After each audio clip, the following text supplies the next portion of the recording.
2025 সাল একটা স্বপ্নের মতো সময় কেটেছে বাংলাদেশ ফুটবলে।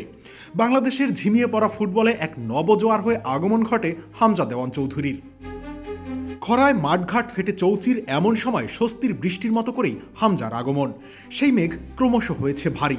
শামিত সোম, ফাহমিদুল ইসলামরা নতুন আশার বর্ষণ ঘটিয়েছেন এই বাংলার বুকে।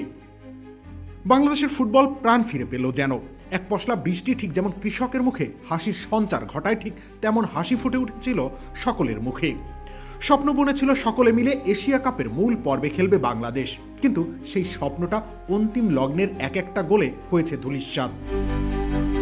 তবে বাংলাদেশ লড়াই করার সাহস অন্তত দেখিয়েছে এই পুরো বছর জুড়ে। হংকংয়ের মাঠে 1-1 গোলের ড্র, ভারতের মাটিতে গোলশূন্য ড্র যদি লড়াই করবার প্রমাণ হয়, তবে পিছিয়ে পড়ে ফেরত আসার গল্প রচনা হয়েছিল জাতীয় স্টেডিয়ামেও। ক্রাঞ্চি রোলের ভিতর চকলেট ক্রিমের filling, all time cream roll, মুখে দিতেই স্পেশাল ইনসাইড। হংকংয়ের বিপক্ষে 3-1 গোলে পিছিয়ে পড়েও 3-3 সমতায় ফিরেছিল বাংলাদেশ। শামিত সোমের গোলে তখন অবধি বেঁচেছিল এশিয়ান কাপের স্বপ্ন। কিন্তু ওই অন্তিম লগ্নের গোল সেটাই বরং পাকা ধানে মই দেওয়ার কাজটা করে দিয়েছিল। তবে সেই জাতীয় স্টেডিয়ামে ভারতের বিপক্ষে 1-0 গোলের জয় বিশ্বাস করতে বাধ্য করেছে দিন বদলের শুরু হয়ে গেছে।